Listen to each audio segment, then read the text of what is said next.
All guests on ZASLOW Show 2.0 are brought to us by the official beer of ZASLOW Show 2.0. Johnny Cuba, European roots with a Caribbean soul, a refreshing German lager in a can. That's how you want to get the evening going. Maybe the afternoon, maybe the morning. I don't know what your style is, all right? That's not my business. You can pick up a six-pack of Johnny Cuba at your local Sedanos, Presidente, Winn-Dixie, Fresco y Mas. And, of course, don't forget Johnny Cuba's mantra, stay tranquilo. Joining us here, Hollywood Joy Taylor. She is live out there in Los Angeles. Speak on FS1. Hello, Joy. How are you today? I'm great, Zaz. The NBA season is over. We're headed into the postseason. It's been a wild one, and I'm ready to go. I'm ready to go do the show. How would you describe, did you enjoy this NBA season? I think this year was weird. I definitely was weird, and it felt very long. It just felt long. Like the whole Brooklyn thing. Think about that back to the start of the Celtics season.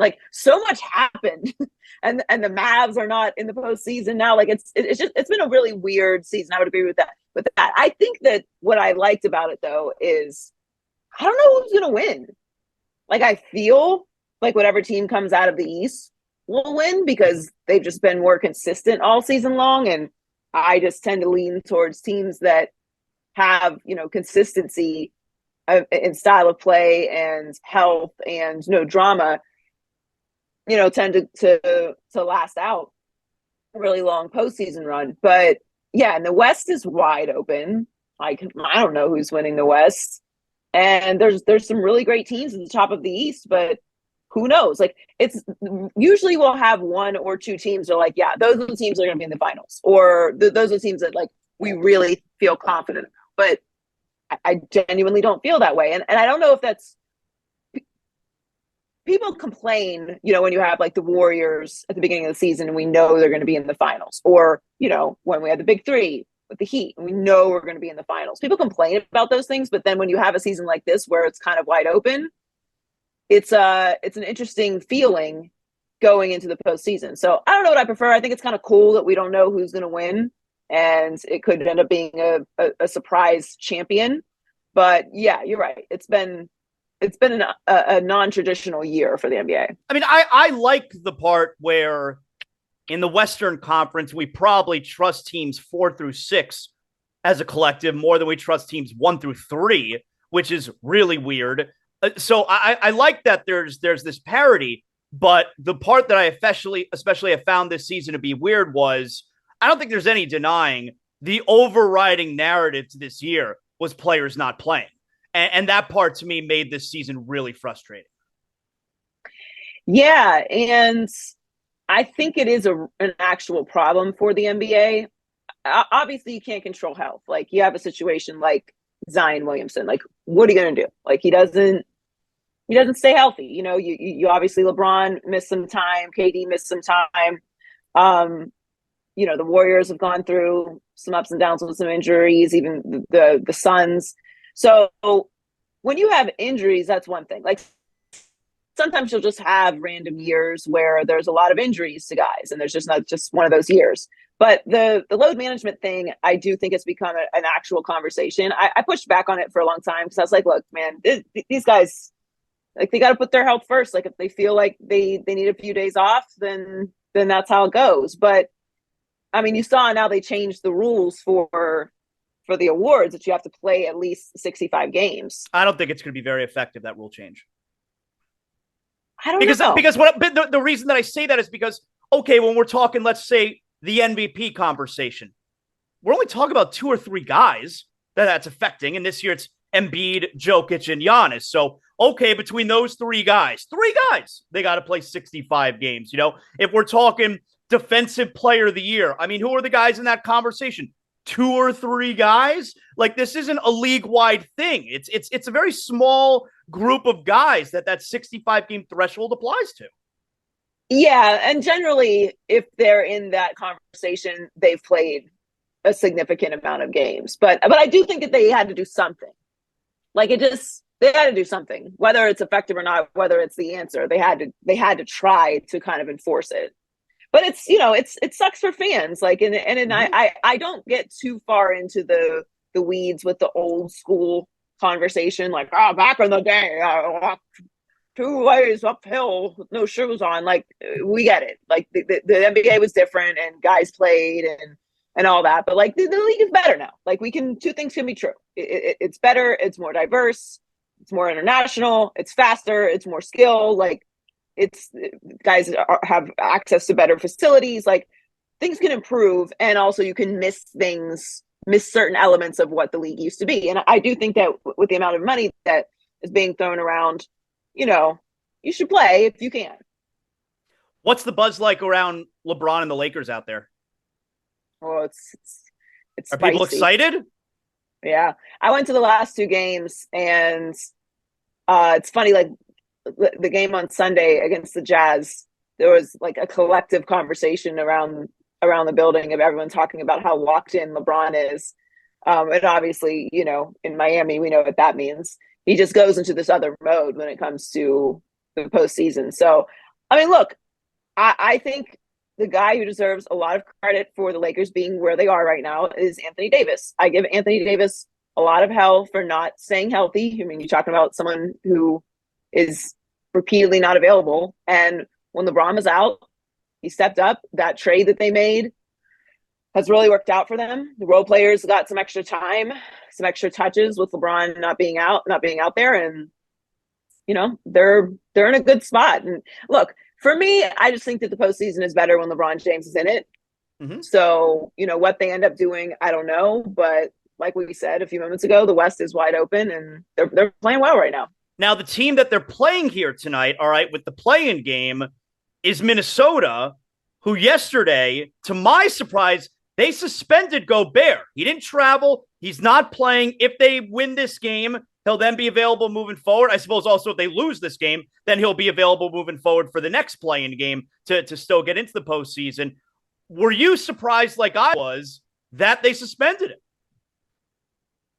Not really. I mean, you gotta suspend him. You can't punch a teammate and not get suspended. I mean, that's just crazy. I think we all assumed that he wasn't because we're now in the play-in tournament, and you'd kind of like to have him out there, but they are in a situation where if they lose, they have another game that they can win to get in. So it's not single elimination for them. So I think that probably changes things. But also, like, the league gets involved and stuff like that. Like, you can't not send necessarily. that like, the league wasn't going to get involved when Draymond punched Jordan Poole. Now, I guess the difference is that one was practice and one was a game. So maybe they would get involved here. I don't know. But the league usually doesn't get involved when it's, within a team. Yeah, I guess they get more involved when it's between opposing players. Opposing players. Yeah. I don't know. I mean, I just think it sends a really bad message, and they did the right thing. Like, he's like that guy. He's that guy. Teammate. He's that guy Gobert where dudes on other teams don't like him, and his own teammates don't seem like there's something about him. There's something wrong with him. Guys don't like him, clearly. I mean, there's very few people that I could see myself calling that name. Like, you got to really dislike someone to call them that. And hello, there are cameras everywhere. Mm-hmm. People are going to see you. I don't know. I mean, he triggered the apocalypse, Rudy Gobert. So that's right. He ended the world. He ended the world. Like, he's very used to issuing apologies at this point. There's something with him and you know what? They traded 5 first-round picks for him. Joy, forget about making the money match, okay, when you're making a trade. Do you think there's a team that would give up a first-round pick for him right now? I mean, what did you think when you saw that trade? Oh, it's ridiculous. My nose is running. Give me a second. Oh, it's ridiculous. But I use that trade as well, like when we're talking about all the Lamar Jackson stuff. And I know that's obviously a huge deal for you guys. You talk about it all the time, obviously, on Speak. But when referring to the Lamar Jackson, contract demands, I use as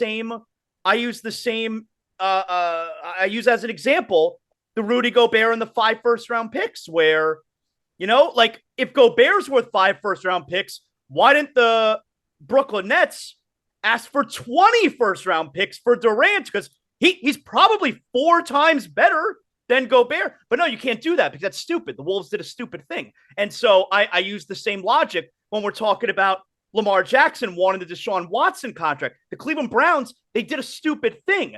And if Lamar Jackson, we could probably make the case that he might be twice as good, especially these days, as Deshaun Watson. So why doesn't Lamar Jackson ask for $500 million guaranteed? He's twice as good. Well, no, the Browns did something stupid. So it doesn't mean that everyone else needs to do something stupid. Well, yeah, that's what I said when that deal was made. And really at the beginning of last season, everything that's happening now is what I thought would happen, which is, to your point, the Browns signed a massive outlier contract, fully guaranteed $230 million, to a guy who hadn't played in 2 years, who was most assuredly going to serve some form of suspension, and was probably not going to be very good when he did come back, which is exactly what happened. And it's obviously a huge risk for someone who is playing to do that. So the NFL is a salary cap league. We know this. And if you sign any type of guaranteed money to a player, you have to have that money in cash. Like, it has to exist. Joy, that's something that I feel like, and I don't know, maybe your show's guilty of it, but I feel like that point is not brought up. That I say it almost every time. They have to put this money in escrow. When it's over, I think maybe $50 million guaranteed, there's a threshold where then they have to put that money into escrow. And I feel like no one brings that up because I'm telling you right now, most owners in the NFL do not have that kind of money in liquid. Yeah, I bring it up a lot because we kind of talk about these contracts in the, in kind of a little bit of fantasy land. Like, there are actual business practices that have to go through in order for those contracts to be done. So yeah, you can't offer someone $200 million guaranteed if you don't have $200 million. Right. You have to show this cash. And yes, people can be, worth a certain amount of money, but maybe their company is worth that, or their real estate portfolio is worth that. Like, there's different levels to this liquidity when it comes to being a billionaire. Not saying that they're not very wealthy people, but $200 million is $200 million. And he hasn't said he wants this, but if you're talking about more than Deshaun Watson, then you're talking about perhaps $250 million. So it is important to talk about, because it's not even about if people want to write this check. Can they write this check? Like, they can find the money for sure, but you got to have it. You have to have that money to offer. Yeah, you have to have it right now. You don't have the length of the contract to find the money. You have to have the money right now. And I feel like far too often I'm turning on the TV and you're getting, former player A or former player B yelling at me on the TV screen, just pay Lamar Jackson his money. How could you not want to have Lamar Jackson? So, okay, maybe Steve Bisciotti or whatever other owner out there, maybe they don't actually have the money. And I feel like it's never brought up. Yeah, no, I do try to bring it up a lot because it is a point that we overlook, because it's not like who cares, like, we're not signing these checks, so we don't really need to know that, but it is important. The other part of it also is the salary cap. So if you have guaranteed money, that's hard money against the cap. So that affects things as well from a business perspective and bringing in other players. But I'm always on the player's side because, I'm not going to be on the side of the man. However, I also have to apply logic to the situation. Like, I can't just abandon reason because I want Lamar Jackson to get paid. What I really came to a conclusion with the Lamar Jackson situation last week, and obviously it's still being played out. Who knows? Maybe he'll end up getting, $200 million guaranteed or whatever. But Lamar Jackson should have been paid a long time ago. Josh Allen signed his deal in 2021, August of 2021, Josh Allen signed his deal. They're in the same draft class. And Josh Allen signed that deal. Lamar Jackson hadn't had back-to-back years where he was injured when that deal was signed. So that's why guys like Kyler Murray being the bad guy and like forcing the team to pay them, it's like, that's what you should do. Like everyone was mad at Kyler Murray. Like, who cares? Dude's got 160 million guaranteed. Do you think he cares if you're mad at how he handled it? He couldn't care less. Why would he? Why would he care at all? He has his money. And look, then he got injured. Like imagine if he had not gotten paid. But what Jackson the conversation would be. But Jackson was offered a deal a year ago. He bet on himself, which is fine. He said no, and I'm going to bet on myself. I'm saying. Like where I'm not on the team side of this, but where I would have cautioned him is don't be the nice guy. Like don't do the team a solid. Don't bet on yourself. He should have done that really when Josh Allen got paid, because he had a league MVP when Josh Allen got paid. So he should have been like, okay, Josh Allen's getting paid. This is his deal. I'm the next guy up. My deal should be more than him, and it's done. And so it's very weird. It's weird. It's always weird to me when teams act shocked when it's time to pay the quarterback. Like it's like buying a house and being surprised you got a bill for the mortgage. Like that's the point. This is something you should want to write a check for. It's your home. Mm-hmm. It's your franchise quarterback. He's like the only guy you should really want to pay. Like I don't understand why teams don't prepare for this. Had the Ravens signed Lamar Jackson 2 years ago, they'd have him on a reasonable deal. They'd be able to plan around him. They'd have a better idea about what to do in the draft. Like both sides, Lamar not forcing them and Baltimore coming to the table. Like, why not go to the table early? Why not? Do you really don't think Lamar is going to be this good in 3 years? I do. So I don't know. The situation is really. It's very complicated also with him not having an agent, which, I fully support because obviously agents can be expensive. But when you're talking about these type of contracts, maybe they're taking 1% of the deal, like in the grand scheme of things. Well, he's got a lawyer who's going to look at the deal. He doesn't have an agent negotiating, but he's got a lawyer who charges a much smaller flat rate. Of course, he's not just scanning through this contract. His mother is handling the deal. And I don't like, again, this is not affecting my life. I'm not making more money or less money because of Lamar Jackson. I'm not writing this check. I'm not receiving this check. So do what you want. I'm here for however you want to handle it. I just look at it from a business perspective of what's going to make you the most money, the most secured money, what's going to put the Baltimore Ravens in a position of success long-term. And if this doesn't end up working out, the Ravens are instantly the worst team in the division. They might be one of the worst teams in the league. Like, their defense is awesome. They averaged 13.7 points without Lamar Jackson last year. Who are you beating in the AFC with that kind of production? Who? Are you beating Joe Burrow and the Bengals in your division? Mm-hmm. Are you going to beat Deshaun Watson and the Browns? You got Mike Tomlin with the Steelers. Like maybe Kenny Pickett is a lot better this year. Who are you beating in your own division? The final part, though, that I would push back about Jackson and wanting the money that he wants is he bet on himself this final year. I don't want to sign the extension you're offering me. I want more. I'm going to play out the final year. I'm going to bet on myself. That's fine. Hey, it worked out for Joe Flacco there in Baltimore. We've seen it with Baltimore. He bet on himself, and he got the big deal. Well, Lamar Jackson didn't have a good year this year. And he didn't play the final 5 games. He got hurt. So literally, it was worst case scenario for betting on yourself. Like he bet on himself and he lost. So in what scenario does betting on yourself losing, and by the way, the team's worst fears come into fruition, you got hurt, does that equal give me the most money ever? It doesn't make sense.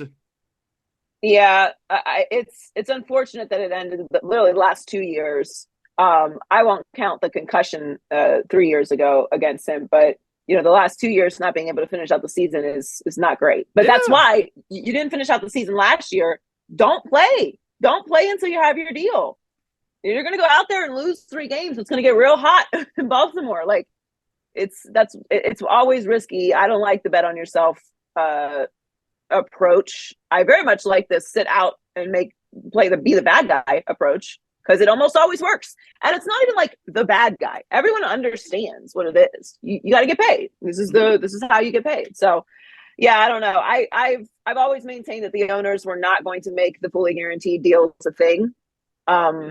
It's unfortunate because it's 100% chance of injury in the NFL, and those guys really deserve to have guaranteed contracts. It's a collision sport. But it's not how it's set up. So and these are billionaires. Like, they don't want to get into the habit of giving out $200-300 million guaranteed to one player. So and of all the owners, right? Because we know the owners were mad at the Browns, at the Haslems, for paying Deshaun Watson that money. We knew they were mad at the owners' meetings. Of all the owners in the NFL, the owner of the Ravens is the one that spoke out and said he didn't like the deal. Like, he's the owner who has the guy Lamar Jackson trying to negotiate this guaranteed deal, and he's the one who said he didn't like it, and that Deshaun Watson shouldn't have been the one to get the first one. So, not the first one, but the one that big. So yeah, it's a very interesting situation, but it's made for lots of banter in the offseason. How long have you guys been doing Speak? We started at the beginning of last football season. Okay, so less than a year still. Yeah. Do you see any changes come into the show? Like, I wonder, or things that you would add? Because I wonder when you guys will get to a point that you should start having guests on the show, like via Zoom for 5 minutes. Like, when is that going to happen? We've had a few guests. I mean, I think our format is pretty solid without guests. So, I mean, my policy on guests is always like, they should add to the show and not kind of be filler. Well, not for every show. Like, different shows have different beats. Obviously, like, it's very beneficial to have guests on the Herd. It's a 3-hour show. It's a radio format. Like, you want to have guests. But every show has different beats. I mean, I would like to have guests, but again, if it's going to, with so many people on the show with a voice, for people to get in, it's got to be like Andy Reid. We had Howie Roseman. Like, those are guests that we can popcorn the questions around, and it's going to be a great interview. But unless they're providing some sort of expertise or something, like, we have NBA analysts, we have former beat writers, we have former players. So it's like, you're not really offering that much in that regard. Then to me, I'd like to have guests that are either exclusive like that or have a real specific expertise they're bringing, because there's a lot of people on the show. I think the folks down here in Miami, we want to hear what you thought about Udonis Haslem's final game this past Sunday. He had 24 points. It was the first time he led the team in scoring in 14 years. He had a dunk on an alley-oop. I mean, I don't know which was crazier, that UD got up there and he got up there, that he got up there to throw it down with 2 hands, or that Duncan Robinson on the break said, you know what I'm going to do? I'm going to throw a lob to UD. I don't know which one was crazier, but both of them were perfect. He was amazing. He had 3 3-pointers, which was more threes than he'd hit his entire career combined before that game. It's, I was saying on my show yesterday, the superstar players, Kobe's last game, he scored 60. Wade's last home game, he had 30-something. He was hitting 3 after 3 after 3. And then his final game, which was the next one on the road, he had a triple-double. It's like, there's something about the star players where even if they're not a star anymore, they could still muster up that one final performance. Well, UD is not and never has been a star. And he gave us an all-time memory game on Sunday afternoon where he had 13 points in the first quarter. He finished with 24. It made no sense that he had that type of game. It was an incredible thing that he did for the Heat fan on Sunday. And the thing that's even cooler about it was the thing that I always enjoyed, Joy, about, like, I liked that Wade's final year in 2019 that they did not make the playoffs. I liked it because his final game got to be, let's go balls out the final game, get a triple-double, as opposed to that lasting feeling of, we just got swept out of the first round, and look at Wade sitting there on the bench sulking. No, he was allowed to be happy and celebrating because there's nothing else after this. And it's the same thing with UD on Sunday, because while this team is in the playoffs with whatever happens tonight, he's not going to play in the playoffs. That was his final game, and the game meant nothing. So he was able to go balls to the wall. Let's have some fun, and let's have a great moment. It was such a special day. Yeah, it's hard to explain sometimes to people who are not familiar with the Heat organization just how important UD is, and just this special nature of the Heat's relationship with their legendary players. And like, to your point, UD's not a Wade or a LeBron. or Kobe or a Derek Jeter. But for Miami and like hardcore NBA fans who understand the situation, like that's an awesome moment. And look, I might not be as good as I once was, but I'm as good once as I ever was. And in this case, not even as good as I ever was. I didn't do this He was before. amazing. He was amazing. It's really fun. And that like moments like that can allow you to be a little sentimental about sports, because we tend to get real serious and contracts and legacy and all these, these bickerings that we have over sports. And it's nice sometimes to just enjoy these athletes for like the majesty that they are, what they're able to do, and like why we love sports, because we have these awesome memories and these fun moments. And he also got to give like an FU to everyone for the past 5 or 6 years who's been saying he's taken up a roster spot. Why is he still in the league? Yeah, who cares? Like that roster spot that he is filling is, and the way that he fills it, as you know, is crucial and vital. More teams should have a UD. Like there's young teams out there with nobody to check them, and like, not that that's all the service he provides as that player, but like, what are you saying to UD? Like, what are you saying back to him? Are you talking back to UD if he gives you a suggestion about your game or how to be a professional or how to stay in the league for 20 years? Like, what do you got to say as a young up and coming player? Like, having a player like that on the roster is really important, and particularly if you're going through a lot of changes as an organization as well. So yeah, I've always pushed back on that idea. Like, okay, sure, but what is some rando that offers no wisdom or provision for future in that space? How is that going to be a better occupied spot than Udonis Haslem? You know how much your team sucks if you desperately need someone to fill that 15th spot? I mean, that part also. The team sucks. Like, come on. What are we talking about here? If you think you're wasting a 15th, moment, if you think you're wasting a 15th roster spot on somebody, your team sucks. I thought of you the other day. I interviewed Jeff Benedict, the writer of the LeBron book. Oh, that's just come out. Oh, and the book starts talking about the decision. Yeah, great day. And so, great day. Great so, day. Right, like, and now looking back on the decision. And I told him this, I was like, it's so funny to me to have conversations about the decision with other people, because Heat fans have such a different relationship with that historical moment, that when you're on the other side of it, like when you're on the positive side, you reap the benefits of something like the decision. You can so clearly see the insanity of the reaction to that moment. And we always have. Mm-hmm. Like, it's so silly that you guys are this mad at LeBron. You're just mad he didn't pick your team. Like, that's it. You're just, he has this whole setup. You all watched. You all sat there with your popcorn. Shit was the best. It was the fucking best. I remember where I was. Oh, like, yeah. It's such an amazing experience to be on the positive side of that. And like, now it's so silly thinking of how people behaved around the decision and like the reaction to it. When you fast forward to 2023 and we've got IG Live and we've got National Signing Day and we've got NIL, and it's just like it wouldn't even like touch the radar of of the coverage. Well, but and the guys, specifically to the NBA player, the guys who demand the trades either A, in the middle of the season, or when they have 4 years left on their contract, it's so much worse. It's so much worse. It's so crazy. It's such a different world now.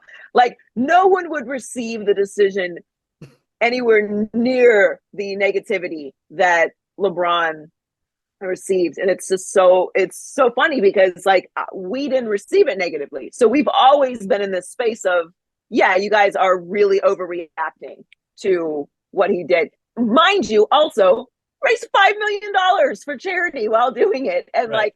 like it's so, talking about LeBron now and obviously being here in LA and, just seeing the change and the coverage and like just everything that LeBron is at this space in his career.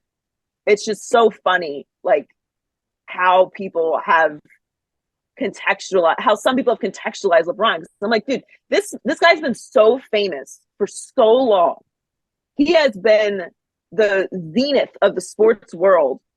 And his biggest controversy is you want him to talk about China.